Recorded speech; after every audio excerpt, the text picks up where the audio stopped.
Welcome to Chillin' with Ice with me, Lori Fetrick, or most of you know me as Ice from the American Gladiators. Thank you for joining me on this podcast where we're going to dive in and go behind the scenes on the #1 hit iconic show of the 90s. It's time to get up close and personal on what drove us to be gladiators, what challenges we faced, and how we overcame to reach all of our goals. I know in this first season, inquiring minds want to know, was there drama, fights, hookups? Are we all still friends? What did we do in our personal lives, and how are we staying in such good shape years later?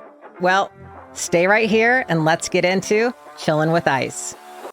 Before we dive into our incredible episode today, I want to let you know that this is a self-funded podcast and I would love your support. For the cost of a cup of coffee a month, you can donate to my Patreon page, and that would make all the difference in the world. For the small donation, you will get back so much in rewards. Like you can watch all of my podcasts on video.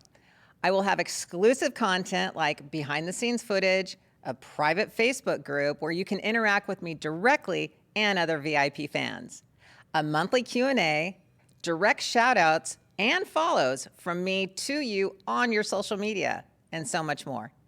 Find me on Patreon at Chillin' with Ice or click the link in the show notes now. Okay, let's dive in.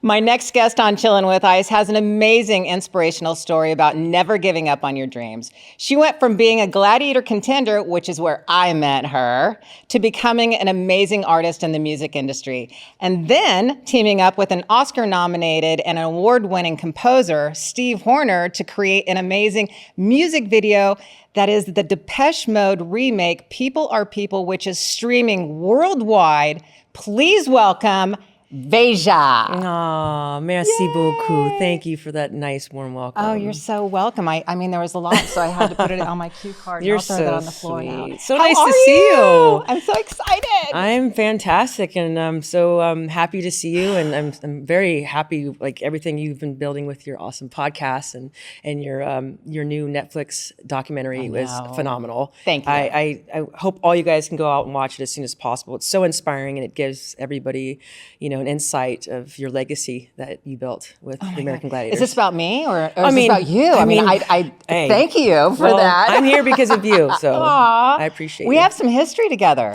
Yes, ma'am, we do. We do a have lot of some great history. And, can we please go back and let all my fans and viewers and your fans, let's get some backstory. Like, literally, I mean, I met you in Orlando, okay, doing the Gladiator Live. But before that, I mean, tell me a little bit about, you and where you came from. Well, I was born in Tacoma, Washington, and I was a military brat. My father has always been in the Army. He was a Green Beret, and he ended up being a colonel. He's retired now.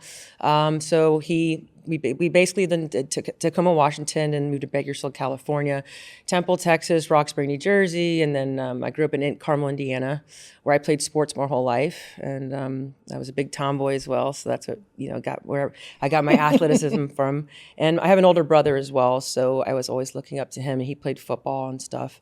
And then I moved to Florida, went to high school there. And sure enough, during spring break, I think it was my senior year, of course, the American Gladiators came to 600 North, and I was blown away because growing up, my brother would always make me watch every cool thing on TV and sports stuff, and I always would see you guys on TV. So when you guys came to Daytona Beach, I was blown away, and I walked up to Dan Carr. And I was like, this is so cool. I was like, I'm an athlete. I love your show. I would be honored to have the opportunity to audition as one of your contenders. He says, well, come to Orlando at this time. I could see him. That's what he did. And I did. And I got the part as one of your contenders on the show. That we got to beat up every night. Yeah, it was probably the best job any high school kid could have. So it was really much cool. Fun. Yeah, so I ended up working with you guys, and what an honor. And it was like a very great camaraderie of athletes. So being a contender, I got to ask this question. Was it like night after night, you just getting kind of pummeled? Was it kind of hard on your body, or was it just fun for you at the time? It was really just fun for me. You guys were so sweet. We were all friends, and I feel like true athletes know how to work with each other. And thank God I didn't get hurt. And as an athlete my whole life, I've never hurt myself. I hear you. But they called me Quicksilver for a reason. Yes. So I was pretty fast, and it was just a show. And we made sure that our audience had a great time, and we just all made it look great. And, hopefully one day it'll get rebooted, on national TV. And, I heard it possibly might. Yeah. And I'm actually crossing my fingers that it actually does. Yeah. I wasn't too thrilled with the 208 model, to Yeah. be honest with you. And I mean, I'm not speaking out of turn. Nobody was really thrilled with it. Yeah. They overproduced it, but I think that hopefully this time around that they've learned a couple kind of lessons of what to do, what not to do, the heart of the show, what is the heart of the show kind of thing. But so you were an athlete. Did you ever want to become like a professional athlete, or where were you going? Well, what's funny was when I was 14, I was the first girl ever to play football on the boys team in Carmel, Indiana, at my junior high at the time. And I remember I was like saying, I want to play high school, college, and the pros. And then seventh grade came, my boobs started getting big, and my mom was like, no. She's like, play no more. I'm like, okay, Mom. So I always listened to my mother because she's my number one, my momager. And, but yeah, when I was 14, I wanted to play NFL. I mean, I was obsessed and still obsessed with football. Yes. And then there was a point in high school when I would end up being the number one soccer player in the Volusia County, and I ended up getting a full soccer scholarship to law school at Stetson University. But then as soon as I went there, I realized there was no future for me. I wasn't going to eat and breathe soccer. And I told my parents, and they weren't very happy, but I said I wanted to pursue my music and film career. And my mother said, okay, well, if you're going to do that, I'm going to be your momager. So that's how, cool. that was like the pivotal moment when I knew like that was my calling. But I already knew when I was born, music was my calling. And tell me, how did you know that? What was happening? Like when you're so young and music's in your blood, I mean, how do you know that this is it? This is what you want to do? Yeah, what's interesting is that my parents told me the first thing that came out of my mouth was a song off the radio. It wasn't mommy or daddy. It was me just singing. And they like turned around in the car and was like, oh my God. And then like when my parents would have friends over, I would dance on the table and just like be like so entertaining. And then my mom took me to all these great concerts. And she took me when I was really little to Diana Ross. And Diana told everybody to come up on stage. And all the kids like, it was in the middle of this arena in Texas, and all these kids stood up on the stage, and she asked all our names, and then we were all dancing, and I'm like looking around the whole auditorium. I'm like, this is cool. You're like, this is where I want to be. This is what I want to do. And then my mom took me to my first metal concert. It was Metallica, Guns N' Roses, and Faith No More, Carmel, Indiana. And how old were you? Well, when you were, I was 12 at the time. Which is. I mean, most parents don't take little kids to heavy metal concerts. It was during the Black Album, and it was so amazing because it was my birthday. We had ninth row seats, and 10 of my friends, and Metallica came out, and I was blown away. And I told my mother I want to play guitar, and she bought me my first Fender Stratocaster, a Crane amp, and I locked myself in a room. And I've been playing guitar by ear, and the first song I ever learned was by Led Zeppelin, Stairway to Heaven, and then Dust in the Wind by Kansas. I'm like an old soul. I've always loved, classic rock. And then, but my parents always had great records like Pink Floyd and Blondie and Classics. Boy George and Led Zeppelin. And I would just study the albums and just feel the vinyl. It was just so intriguing to me. And then my brother was a big inspiration because he loved the Grateful Dead, and he also plays guitar. And he's more of a trained guitar player, and he took classical music. But him getting me into Depeche Mode, and like he got me into just a lot of cool bands and great films like Blade Runner, like the original one. And, he got me into like, Conan the Barbarian, because my brother was a bodybuilder as well. You go. Yeah. Yeah. And I saw all those movies. So I don't know, I feel like my whole life has been evolved around music and being a creative soul. I remember you sitting on the stage like before we started, our show, and you'd sit up there and you were playing your guitar and singing. Yeah. And it was just like, this is so cool. And you were just like entertaining everyone, so it was just so much fun to see that. I miss those days with you guys. I know, we had a blast. I was about, I want to say 9 or 10. My parents put me in guitar lessons. And the first thing I learned was dun, dun, dun, dun, dun, Smoke on the dun. water. Exactly. Dun, dun, dun. So basically, like there's like this sin. If you go to Guitar Center and play it, they kick you out. Oh, that's funny. But it's a cool, easy riff. It's actually a great song. I like it. It was my first one. Smoke on the water. So much fun. Yeah, that's cool. See, if I'd have continued, we could have been in a girl band together. Never and too we could late. have rocked it. Hey, I got a studio, girl. I got like 6 guitars. I can't sing worth a shit, though. Honey, I'm sorry. Don't ever say you can't. You're a gladiator. I'm a gladiator. You're ice baby. I can do whatever I want. Exactly, girl. Right? That's right. I love the fact that you never, ever gave up on your dream. And Thank you you. pursued it. And that is the most inspirational thing. I mean, so many people, life happens. Things come around and their dreams just kind of go wah, wah, wah. And then one day they wake up and they go, why am I miserable? Why am I not happy? It's because they let their dream go. Yeah. And you have not let your dream go. And I am so damn proud of you and so happy to be your friend. Thank you. And just Likewise. to be in your, your circle of acquaintance friends. Well, I have to say the same, I feel like us being athletes and artists and being creatives, I mean, for me, I've always had this ember burning inside me. And I've always known in my heart, my passion has always been music and film and just being a creative soul. And I feel like when you have that passion and you know what you want in life, you have to go for it 150% and never take no for an answer and never give up on your dreams, because why are we here? We're all going to die. The goal is not to live forever. The goal is to create something that will. Oh my God. So create your legacy. Dude, I have heard that. I have a friend that goes, why not? We're all going to die. I'm like, that is so like morbid to me. Yeah, but I ended it with, we're all going to die. The goal is not to live forever. The goal is to create something that will. So why are we here? Creating our legacy. I like that. You know what I mean? I like that. For me, thank you. For me, I want to be that person who can inspire the world with my music, because music can change the world, and especially our next generation. We need to inspire their next generation and the kids and give them something to look up to and to be a positive role model. And for me, I feel like us being athletes, sports has taught me discipline. Oh, 100%. Yeah. And it's not about us, it's about the team. And I always realized that, you can be the star athlete of the team, but we can't be the star athlete unless you have your teammates and your coach and, your parents feeding you dinner and helping you and getting you to bed. It's like, it's a whole team. And, a village. Yes, exactly. A so village. It takes a village, as you know. So, I just realized in this business, you just have to have great relationships with people, and you have to wake up every day thinking, it's a blessing, it's a gift, and we have to give it away. And you just have to go for it. This episode's sponsored by icet-shirts.com, and you can get your OG Gladiator hat. You can get your OG t-shirt. You can get Chillin' with Ice hats, Chillin' with Ice t-shirts. I have all kinds of fun stuff on it.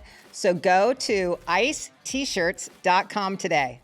So with the passion, the desire, I think really what it comes down to is you have the work ethic that the athlete in you has. Yeah. And so that has, really kind of transformed and transpired you into this area. And you're just like, no, I'm just going to do it no matter what, 150%, like you said.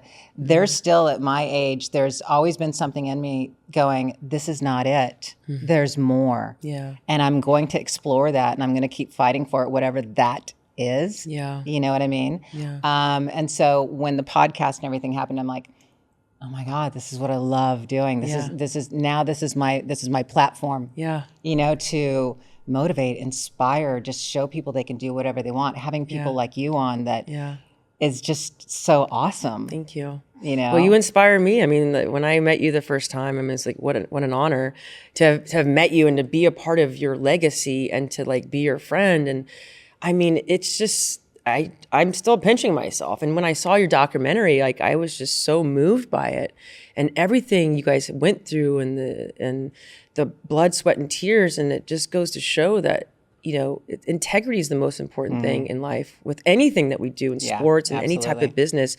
And I feel like in every field of business, we all are doing the same thing. It's like you're passionate about whatever you're doing, and then do it, and stick with the people that believe in you and help you, and you just have to grow and keep pushing, because it is tough. Life is tough out there, man. Yeah, It's in hard. any business. You get knocked down, you get no, and it's what you do with that. Yep. Exactly. And I know that your mom has been your manager. Yeah. And I love the stories that used to, with your mom. And it's just like, I remember Susie meeting Q. her. Oh, she was so she adorable. says hi, by the way. She loves you. I love that. Yeah, she's so cute. She was my rock. She still is. I talk to her probably 2 to 3 times a day. And Now, did she move out in LA with you when you first started? Was she here for a while? yeah. So basically, after I did the whole American Gladiators thing, I ended up going to school in Valencia Community College, where I did film and music and stuff. Then she started managing me there, and then we moved to South Beach, Miami, where I sang at Ultra Music Festival, which is a huge EDM festival, and then I sang as a lounge singer.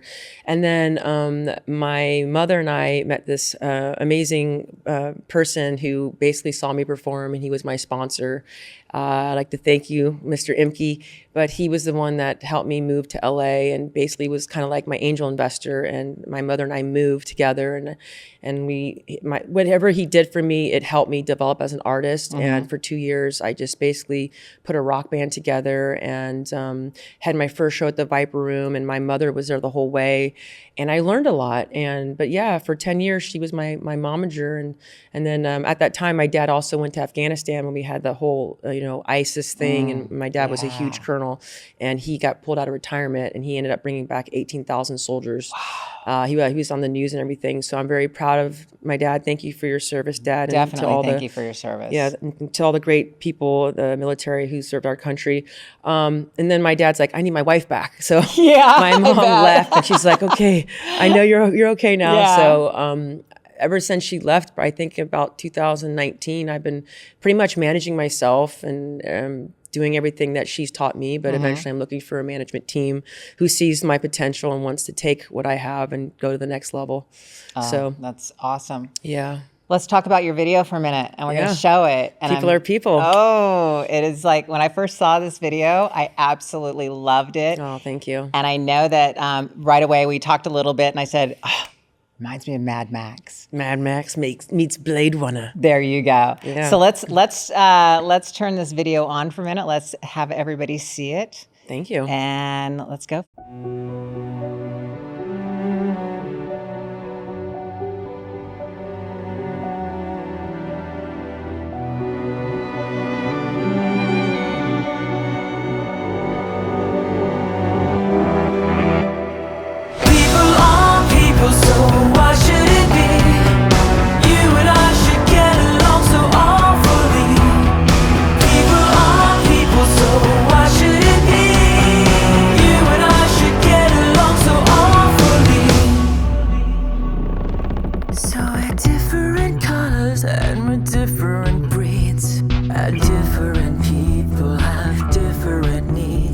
It's obvious you hate me, though I've done nothing wrong. I've never even met you, so what could I have done? I can't understand what makes a man hate another man. Help me understand. People are people, so why should it be?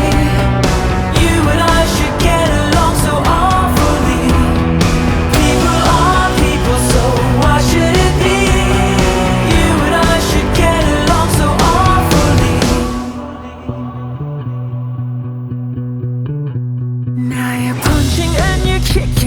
Shouting at me, I'm relying on your common decency. So far it hasn't surfaced, but I'm sure it exists. It just takes a while to travel from your head to your fist. I can't understand what makes a man hate another man. Help me understand. People are people, so why should it be? You and I should get along so awfully. People are people,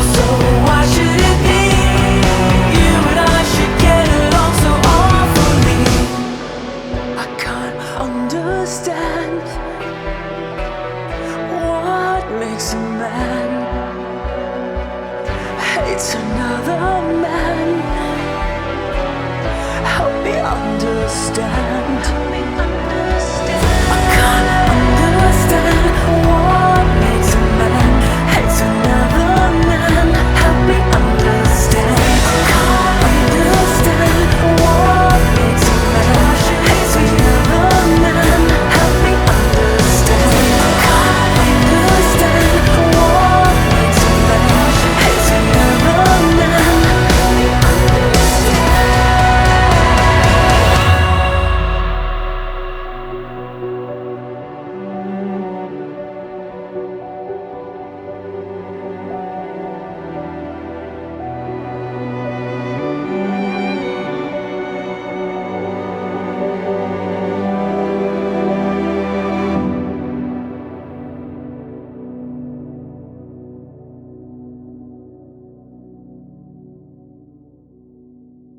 Girl, you rocked that video. Thanks, doll. God, that was so cool. Thank you. If I were to do a music video, that's exactly what I would do. I love you.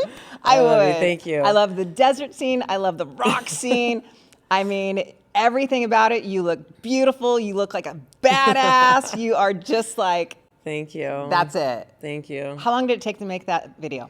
Almost 2 years. I mean, Crazy. well, People don't realize how much goes into this. yeah. I mean, the reason why it took so long is because I had to raise the money on my own. I mean, $51,000 later, I mean, it's like, that's what it takes. I mean, honestly, if I would have got that money up front, I could have finished that in probably 2 weeks. That, To be honest, yeah. because I'm very quick, and because I was Right. the director, I knew exactly what I wanted, and even that scene we shot at with my band, we shot that in 2.5 hours. Yeah. They only gave me 5 hours, and they sponsored me that room. That room's normally $11,000. Oh my And that's where they shoot all the God. Jimmy Kimmel stuff, like during COVID, and No Doubt did some stuff there, and that's in Burbank. And they loved the song, and they wanted to help. And same thing with the Peterson Museum. They gave me 11 hours at the famous Peterson Museum with all the beautiful cars, and that's Yeah. a Studebaker. I mean, I couldn't believe it. That's so cool. Yeah. That is so Yeah, cool. so it's just, I'm just so grateful that it all came together the way it did. And it's first time I watched that video, I was like, yes, that you just rocked it. It's so Thank amazing, you. everything. Now the desert scenes, I mean, that was like, yes, it's like, I always thought, okay, is that in Joshua Tree? But I know Yeah. it wasn't in Joshua Tree because I didn't see the ginormous, Yeah. over rocks and the hugeness, but Yeah, it was. It looks just- like it. Yeah, it was a little bit. I think it's called El Mirage. It's near the Salt Flats. It's a place called Eclectic West, and great location.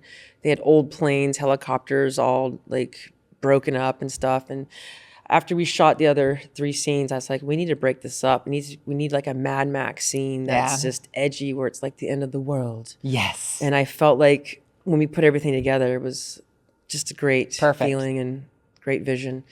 So you had that whole vision in your head before you actually started it. You knew exactly Yeah. where you were going to go with it. Yeah. Well, remember, Blade Runner, the original, is my favorite film. So I feel like my whole life has kind of been like, I always feel like I'm living my life like that, just very edgy and dark, but cool and Yes. classy and sexy. But then like when I wanted to do this, I wanted it to be very cyberpunk. And then we had a lot of those elements. And then I was like, we need a Mad Max scene just to break it up, because it was very cyberpunk. Did you feel yourself in a very beginning stages of going towards a certain genre of music? Well, you mean like when I started music? Yeah, like when you started, is it different? Is it different from where you started to now? I feel like it is, but not way off. Okay. Because when I started in Miami, I actually did electronic dance music, like break beats, house music. I was working with DJs. But then when I ended up moving to Los Angeles, I said, I need to get my metal out of my system, because Yeah. remember Metallica yeah. inspired me when I was 12. So that's when I put a metal band together. So I did my first EP, was Awakened by Silence. And I had the honor to work with Adrian Young from No Doubt. And he played on my record. and he ended up playing our first show with me and our band at the Viper Room. And all the No Doubt was there, but Gwen wasn't there. She was on tour, but it was just such an honor. And that was like really heavy. It was like very Evanescence meets Deftones. And I could totally see that. oh yeah, it was really heavy. But I that's when Evanescence was like already big. But then like from what I heard, because we did a showcase for Interscope, and they're like, oh, you guys are great, but like this music is not really. It's kind of going out, and because hip hop's coming in, what they say it's a 10-year cycle. So I kind of missed my boat with the heavy, but that's how it is with music. I was just going to say that's a great question that I have is do you kind of have to somewhat follow the trends and adapt, or is it just like, no, this is me, this is my style? How does that work? For me, I've never been a follower. I'm a doer. Yes, I like you to be are. like, You're if a someone's, leader, baby. I when they said that, it's like, that's fine because it wasn't my time at the time, you know? So I kept doing what I know, what is best, because I always love rock music, alternative, and I always like dance music, electronic.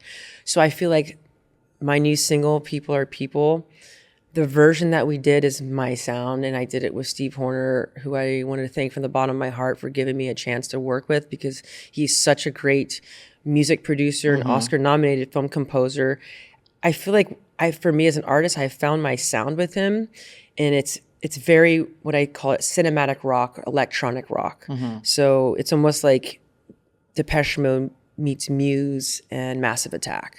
If I could put it in a bowl and mix it together, it's just very electronic rock, and that's what I want to emulate as an artist, and I feel like that's my sound. So I haven't steered off. I'm just not too heavy metal anymore. I'm more like in the middle and keeping it more electronic. And I feel like rock and electronic music is coming back, but I've always kept in that lane. And one thing I've realized is that I never gave up, and I'm still doing it, and I'm pushing boundaries and working with great artists, and I'm writing new songs as well to finish this EP. And I'm very excited. I'm writing with an amazing artist named Barnes Courtney. What's up, Barnes? So we're in the studio right now writing some new stuff. So I just think it's great. I'm very excited to what's going to happen in the future, because my dream's to go on tour. That was going to be the next question. I mean, like, what does the future look like for Vaja? Yeah.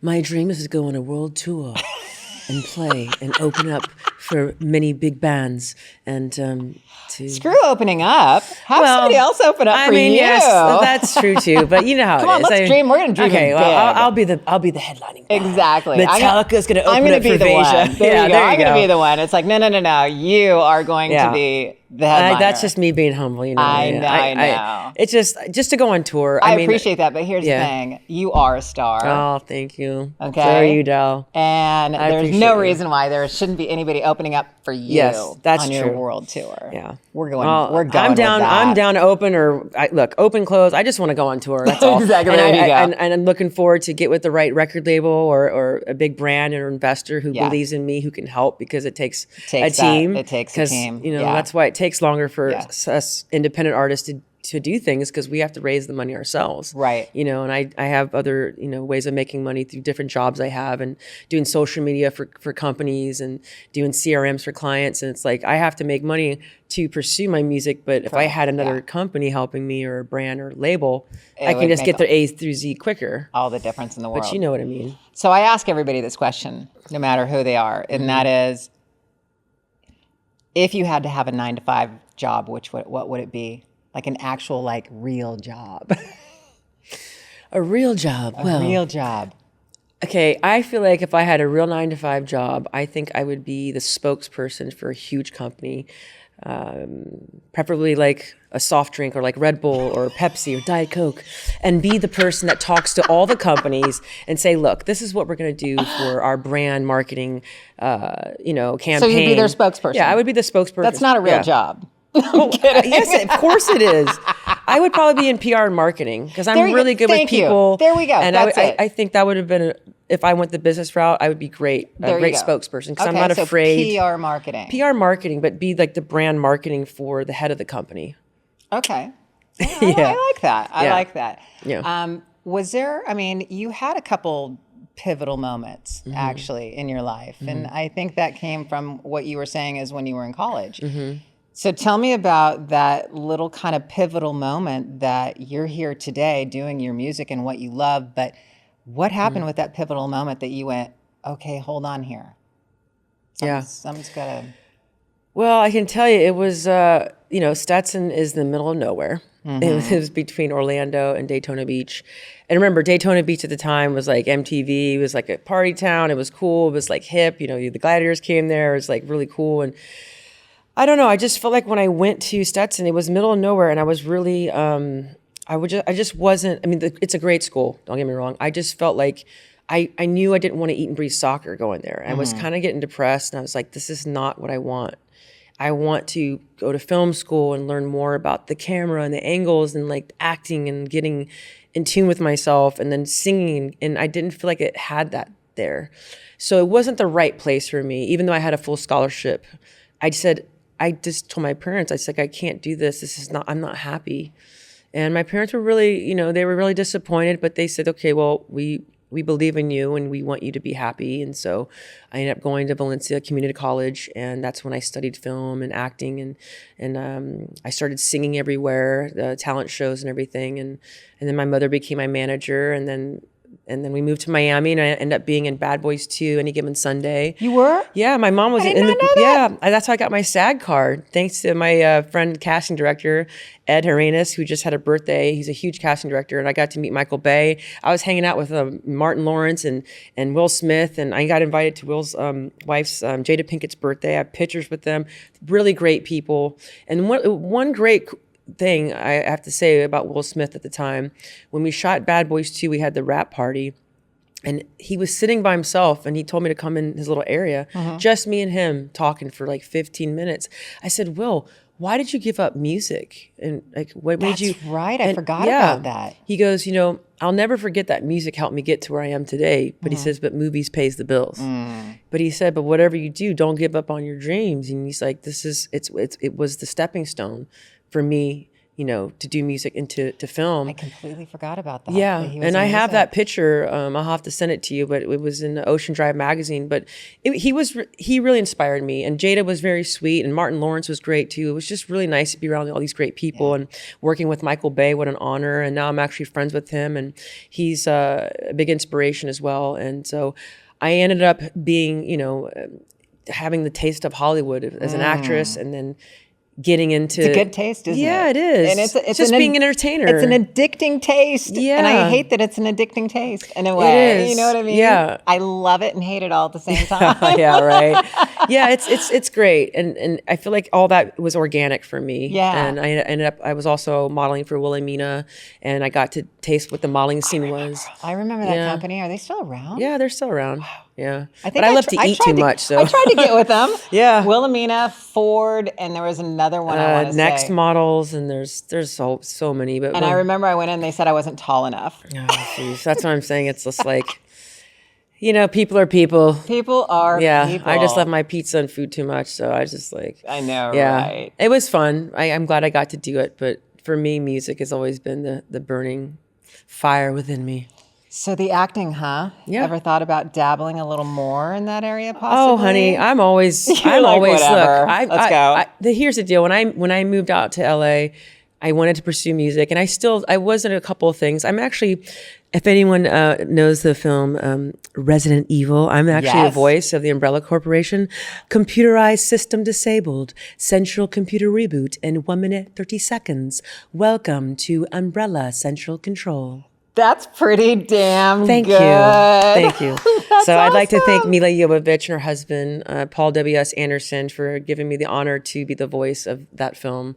It was the Resident Evil Retribution, so that's the one I'm in. I'm the computer voice. It's so cool. So yeah, I love acting, and I'll still do it, but I just didn't want to come to LA and try to go down that same door everyone's trying to jam in, because and we're all jammed in it. Yeah, it's and trying to get an agent. I mean, it took me a year to get an agent when I tried, and it was just like, it's just so much work, which I don't mind doing, but I'd rather have a director or producer say, hey, we have a film that's perfect for you because we know you're an artist, and they can see my work, and I want to go the back door, kind of like how Lady Gaga did. She's an artist and singer, and then, hey, there's a perfect role for her. Here you go. So out of everyone you've met in the industry, and you've met a lot, I met you. Yeah, besides me, girl. Besides me. Who would you say is the most, let's say, really cool, inspirational that you'll just never forget? I would say Mila Jovovich, because I there was a time when I got to hang out with her and her beautiful family, because my ex-boyfriend is best friends with her husband, and we'd had Thanksgiving with her and her family, and I know her mom and all her kids, and she is so down to earth, one of the coolest chicks I've ever met, and a superstar. I was going to say, that's the coolest thing to hear is when they're down to earth. Very down to earth, and every time I saw her, she was always like, "How are you? Like, how's your music?" And she's just a real chick, and I like that about her, and I just admire her, and she inspired me, and because of her and Paul and her family, they've instilled a great lasting memory that I'll never forget, and what they did for me me being the voice was such an honor. Yeah, I mean, that's like really cool. I mean, and her being Resident Evil, like that's huge. Yes. Yeah. But yeah, I would say she's definitely one of the coolest chicks I've ever met, and very inspiring, and she still looks great, and great family, and that's so cool to hear. I love to hear that. What about all your travels? Where's the coolest place you've got to travel so far? Even as a kid, if you had to pick one, where would you say you had so much fun and you just went, this is the coolest place? I mean, there's so many great places. Personally, I've been to Paris, and I have to say Paris is so gorgeous. I love Then Paris. You're going to have to take me with you one day, because I have yet to be there. Yes, and I keep hearing let's stories. go there for my world tour. We can do a podcast on top of the Eiffel Tower. Deal. Yeah, Paris is gorgeous. Denmark, I've been to Denmark and Copenhagen. Beautiful town. You would love Copenhagen. It's very clean. The food is phenomenal. Everything's small, so you can't get like your extra big Slurpee. You're going to get like a small cup, which is great because America, like that. Yeah, exactly. Like everything in the refrigerator, it's like real small and it's cute and petite, but it's actually better because in America, everything is oversized, and it's better to kind of watch what you eat and stuff. But I love Europe. I've been to Düsseldorf as well. I kind of I really liked the gothicness of Düsseldorf. I do too. Yeah, and but I would like to go travel more. I'd like to go to Italy. I've never been to Italy yet. I haven't either.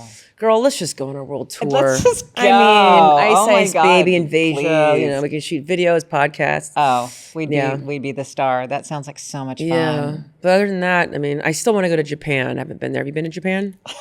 Tell me you've been there, girl. I want to say no, I haven't, and I was invited, and you're just going to slap me right now, but I was invited, and I turned it down, and you're going to go, I know. You know who I gave it to? Who? Dallas. No way. I did. That's nice of you. I know, but still. That's very nice. I was in Orlando at the time. We were doing the live show, and I got invited to go to Japan, and I don't know what was happening in my life. Something was happening in my life to where I just went, I don't want to do a 12-hour flight. And I just started thinking of all these things. And I think at the time, to be honest with you, I met my girlfriend at the time, and that was Sharon. And I think I was in love, and I just didn't want to leave. You should have just taken her. I know. I mean, Japan, that's my dream, because it's like cyberpunk. I'm obsessed with sushi, and I love those komodos. I'm like, oh God. Yep. Okay, we're gonna go. We're just gonna go on a world tour. We just have to go on a world tour because there are so many places I've yet to be, and I want to go, and I want to experience before we all die. Before we all live forever like vampires. We're never gonna die, darling. Exactly. Do you still work out? Do you still train? No. I know you. You're like, no. I have no time, and my mom yells at me. How I've been keeping my weight off is I fast. My friend David. Starve yourself. No, I don't starve myself. Okay. My friend David Christopher Lee, he's one of the producers on the film. He got me into biohacking 2 years ago, and I was eating like Chick-fil-A for breakfast. I was eating like 3 meals a day, and I wasn't moving. I was like, and I do a lot of typing. And he's like, Vaja, you need to start fasting. And I was like, yeah, right. And I was like, there's no way. He's like, do it. And it's like, my mom's like, yeah, listen to him. So what I did, and it really worked. I basically lost 30 pounds within 2 months. It was basically two pounds a day. By the way, listeners, don't follow this diet. So anyways, when I woke up in the morning, I have a cup of coffee and with no cream. And then I would have Topo Chico, which is that sparkling Mexican water. Okay. It would trick my body to think I was hungry or think I was full. Yeah. That's what I meant to say. Yeah. And I wouldn't eat till like 7:30, 8 o'clock. So the trick is I would cook my meals. When you cook your meals, you know what you're putting into your body. Oh, so absolutely. I'd salmon, cup of quinoa, salad. That's one night. Next night, be like a cup of rice and Asian chicken and cucumber salad. So I made my meals. And because of that, I kept off my weight. So I didn't have to work out. So that's how I stay fit. I do have a punching bag in my living room. It's like a little Yeah. So that helps with a little bit. And I have a little thing that you like step on, and it's like a balancing board. Right, it's called Revel. Yeah. And other than that, that's it. Yeah. I miss playing sports. I don't like working out, to be honest. I like to play basketball sometimes. Did you ever? You never really? Okay, so you never really worked out. You No, just played not like sports. you, girl. You're like a trained bodybuilder. For me, I'd rather if you were to say, hey, we're going to go play flag football, I'm there. Soccer or basketball. I love sports. Remember there was a time that we actually did some rollerblading down at the beach? Oh, yeah. That was Yeah. okay. That was exercise. Let's go. I have rollerblades. I hockey need some new rollerblades. ones, but yeah. Let's go, girl. But I love that. That's exercise. Yeah, it's your heart rate gets up a little bit. Yeah, I like that, but sometimes it's just me going to Santa Monica. That's like a I know, I trip. hate that. That's a I hate big it. long trip, Forget about it. But yeah. Okay, so listeners, and that diet that she said. Yeah. Well, it's important to eat. It's important Trust to me, eat. but This is the thing that Yeah. I actually have to, and not have to, but it's what I believe. Yeah. It's in my heart and my soul that it's like if you do eat small meals every 4 or 5 hours, your body will continue to burn and it will keep the weight off. Yeah. But there are people, and I truly understand this, that can only really have one meal a day, and they're so busy. They don't have time. They're not interested in eating. They're not even hungry. Yeah. I have to sometimes force myself now that I've gotten older. I've realized I was like, oh, wait, I had one meal a day. That was like this morning. Yeah. And the only reason I know this is because this massive headache comes along and I'm like, oh, I'm hungry. Yeah. But I get so busy. Yeah. So I do understand that side of it. Yeah. But it's like as time goes on for me and a lot of people that I actually do train, I do kind of still do some online training a little, just a little bit. But it's the small meals that keep the body burning. But hey, whatever works. Oh, I agree. Trust me. I don't do this all the time. Okay. I do this if I feel like I'm getting a little bit bigger, or if I'm too busy, whatever, I'll do that. But no, there's sometimes I'll get up and I'll have an egg sandwich on a sourdough bread, and then I won't eat the rest of the day, and then maybe have fruit at night. You know what I mean? But you cook your own stuff, which is amazing. I cook everything, too. so that's your mom taught you probably how to cook it. I'm really good. I'm like a chef already.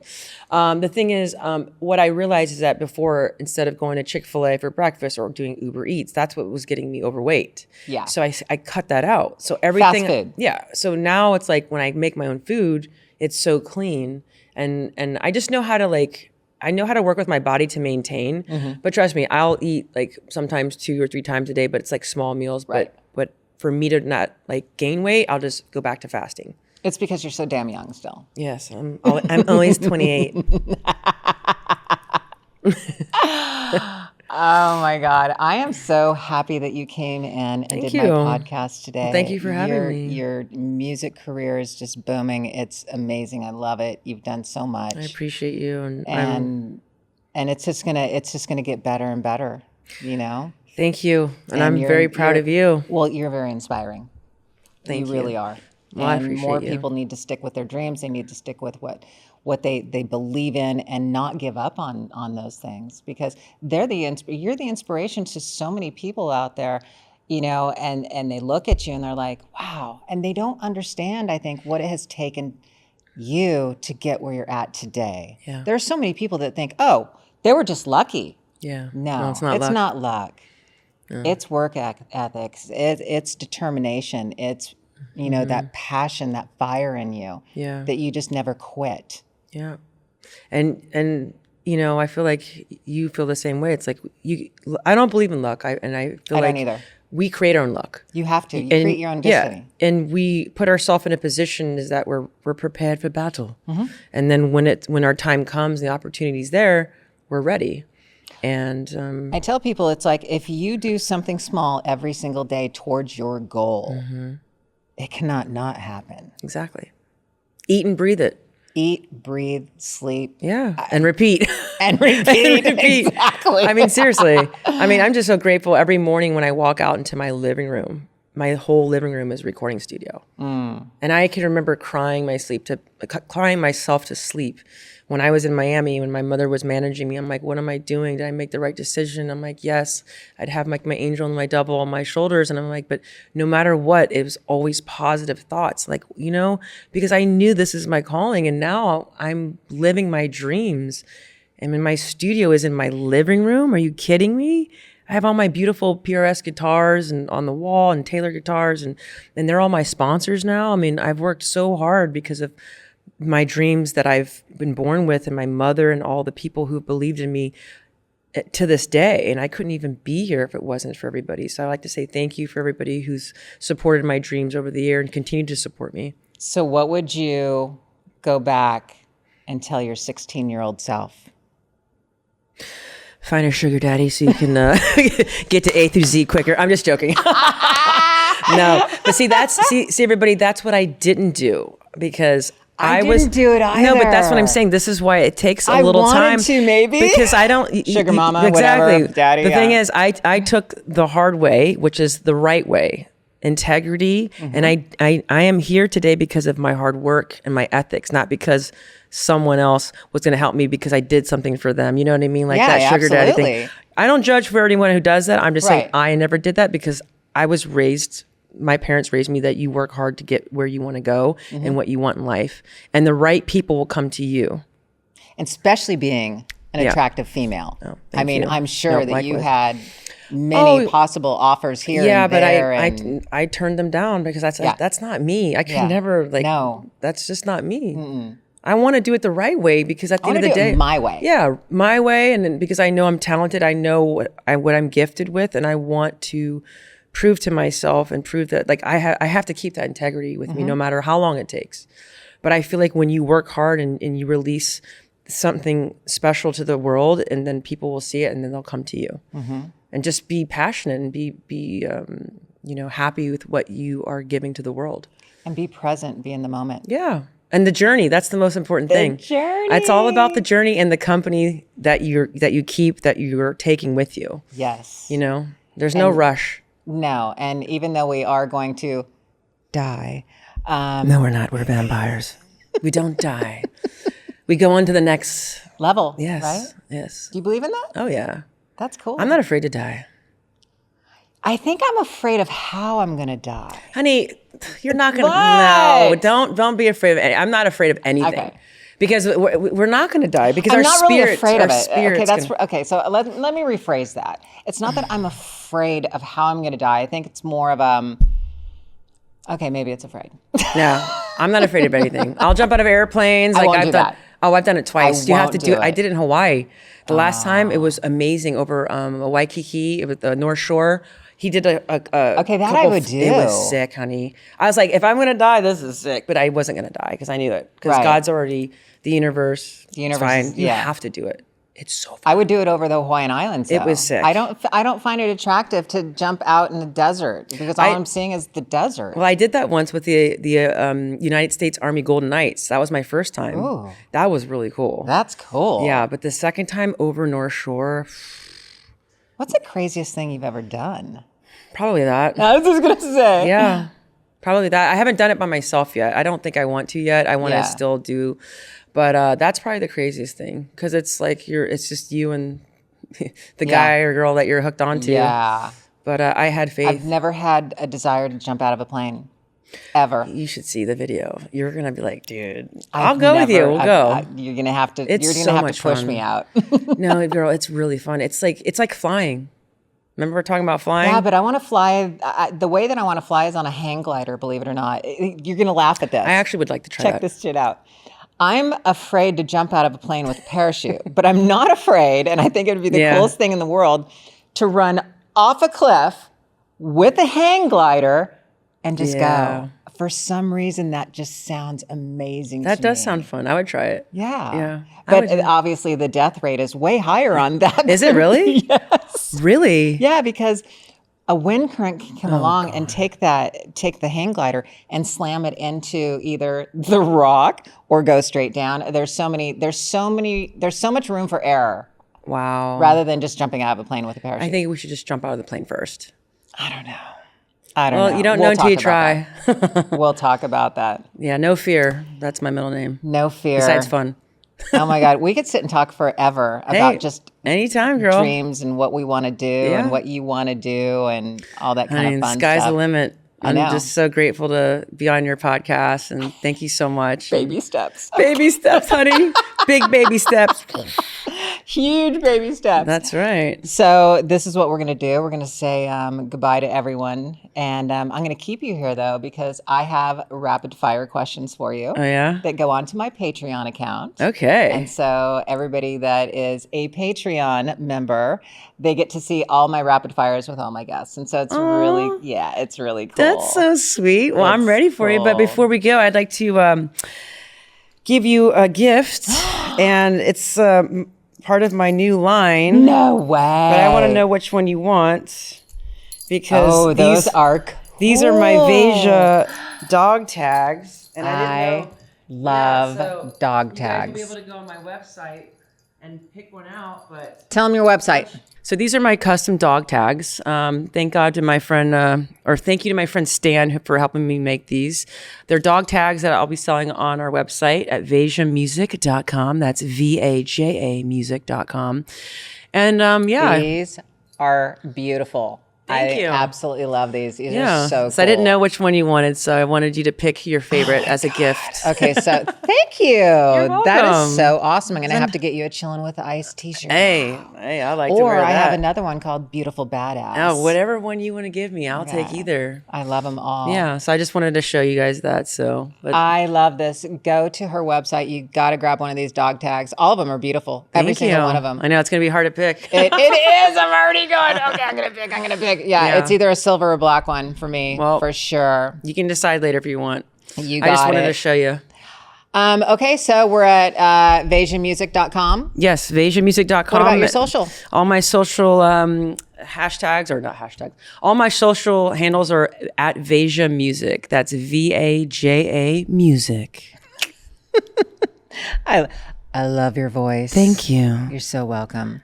And Ice baby. And we're going to say goodbye and thank you all for listening to you Chilling later. with Ice. And until next time, See you soon. peace out. Bye.